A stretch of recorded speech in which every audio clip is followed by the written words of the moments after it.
Subscribe कीजिए हमारे YouTube channel को और बेल नोटिफिकेशन को दबा के ऑल पर सेट कर दीजिए। नमस्कार दोस्तों, मैं YP Sinha moral boost up channel में आपका स्वागत करता हूं। आज मैं एक नए तथ्य के साथ जो 20-25 वर्षों में काफी जोर पकड़ लिया है वो है वास्तु। आज आप नया मकान बना रहे हैं, आज ऑफिस ले रहे हैं, घर ले रहे हैं, दुकान ले रहे हैं, जमीन ले रहे हैं, कहीं भी कुछ लग रहे हैं तो आप वास्तु के आधार पर चलते हैं।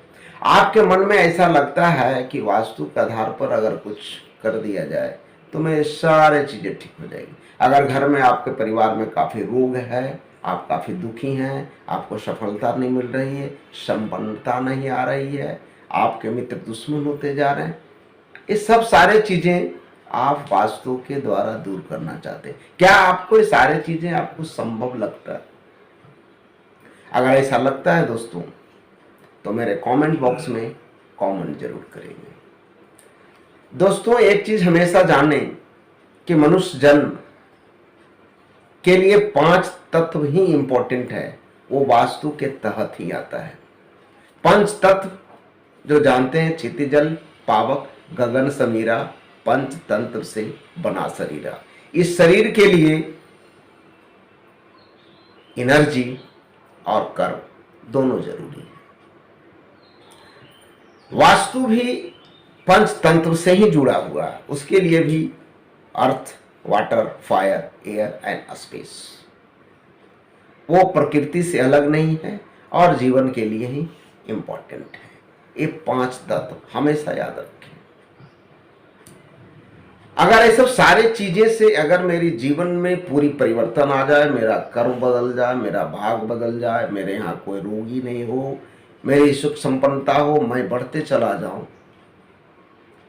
तो मुझे भी ऐसा लगता है कि मैं वास्तु का सारा कार्य करा दूं और बिना काम किए हुए जीवन को सुख में व्यतीत करूं। अगर ऐसा लगता है तो जरूर कमेंट करें। कुछ तथ्य के साथ मैं वास्तु के पास आऊंगा दोस्तों। एक मैं उसमें अपनी कविता बनाया हूं, उस कविता को पढ़ने के बाद आपको सारे आंसर मिल जाएंगे कि क्या इंपॉर्टेंट है लाइफ के लिए। वास्तु के बारे में आप लोग सब जानते होंगे कि वास्तु पुरुष के नाम पर ही रखा गया है और वास्तु पुरुष में एक कहीं नहीं बताया गया है कि आप कुर्सी टेबल को चेंज कर दें, मकान को इधर तोड़ लें, वो करने से जीवन परिवर्तन हो जाएगा। वास्तु पुरुष के आधार पर यह जरूर बताया गया है कि भूमि पूजन होना चाहिए, भूमि पूजन का सही मुहूर्त होना चाहिए, गृह प्रवेश का सही मुहूर्त होना चाहिए, सही मुहूर्त में प्रवेश करना चाहिए। ये इम्पोर्टेंट है। क्या ये सब सारे यज्ञ करा लेने से वास्तु दोष दूर नहीं होता है मकान? अगर इससे बाद भी दूर नहीं होता है, कुर्सी टेबल पंखा टीवी को अगर चेंज कर देने से अगर वास्तु दूर हो जाता तो यह हवन का कोई मतलब ही नहीं होता है। तो दोस्तों, कुछ ज्ञान का अभाव है और कुछ ज्ञानी लोग का सही दिशा देने का अभाव है। मनुष्य जीवन है, इतने व्यस्तता रहता है, लोग हमेशा चाहते हैं किसी तरह से मेरा बदलाव हो जाए। इसी बदलाव का हम सब गलत रास्ते में भटक जाते हैं। तो दोस्तों, भटकना नहीं है, सही रास्ते को पकड़कर चलना है और जीवन परिवर्तन सिर्फ आपके कर्म के आधार पर, आपके एनर्जी के आधार पर ही हो सकता है। अदरवाइज जो मेरा अनुभव है वो मैं आपको शेयर कर रहा हूं कि जब तक मैं कर्म नहीं करूंगा, मेहनत नहीं करूंगा, मेरे पास एनर्जी नहीं होगा, तब तक मैं सफल नहीं हो सकता हूं। मन चित्त को शांत नहीं करूंगा, जब तक मैं बेचैन रहूंगा, बहुत सारी दोस्त हमारे पास आते रहेंगे। लेट अस बिगिन दोस्तों। मैं एक कविता के तहत आपको कुछ सुनाना चाहता हूं। उस कविता को आप काफी नजदीक से समझेंगे, सारी चीजें उसमें मिल जाएगी। दोस्तों, एक कविता मेरे द्वारा लिखा गया है, मैं इसकी अपनी आवाज में प्रस्तुत करता हूं, जो आपके मन तन जीवन, कर्म सबको सही दिशा दिखाएगा। कविता सुने और समझें।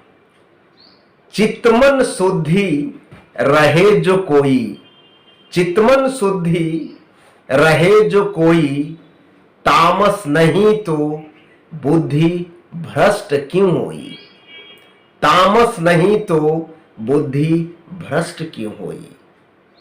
तर्क संगत साथ में पतन न होई काम में, ज्ञान न भटके कर्म से दुख क्यों न जोर लगाई।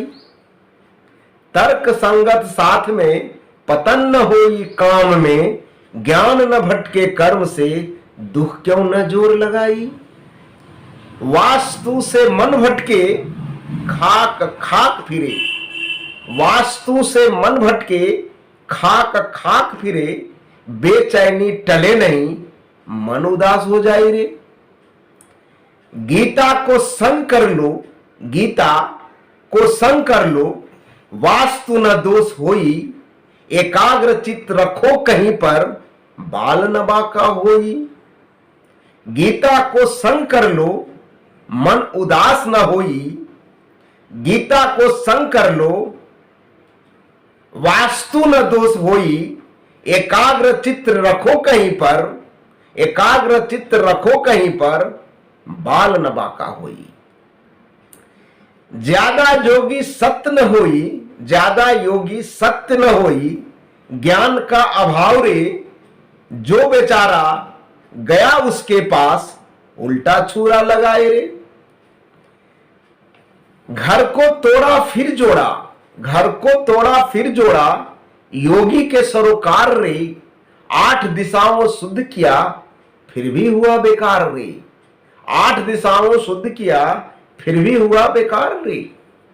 मनवा बेचारा क्या करे समझ न पाया भटकन में, मनवा बेचारा क्या करे समझ न पाया भटकन में, अंत में उबकर छोड़ दिया, अंत में उबकर छोड़ दिया, भगवान के सहारे रे, कर्म को करने लगा दोष मुक्त हो जाए रे। अर्थात भगवान कृष्ण ने लिखा है गीता में कि अगर आप क्रोध करते हैं तो आपके अंदर भर्व पैदा होगा, और भर्व से आपके बुद्धि व्यग्र होगी, और जब बुद्धि व्यग्र होगी तो आपका तर्क नष्ट हो जाएगा, और जब तर्क नष्ट हो जाएगा तब आपका पतन शुरू हो जाएगा। ज्ञानी व्यक्ति ज्ञान और कर्म को दोनों एक रूप देखता ही है। अगर ऐसा आपके साथ है तो आप नियति के साथ हैं, और आपके जीवन में ना कोई अंधकार होगा और ना ही आपका नजर में कोई दोष होगा, इसलिए आप दोष मुक्त हो जाएंगे। दोस्तों, ये पोएम कैसा लगा मेरे कमेंट बॉक्स में कमेंट करेंगे, सब्सक्राइब करें, बेल आइकन को जरूर दबाएं। नेक्स्ट वीडियो मैं फिर नए उद्देश्य के साथ आपके सामने प्रस्तुत करूंगा। तब तक के लिए धन्यवाद।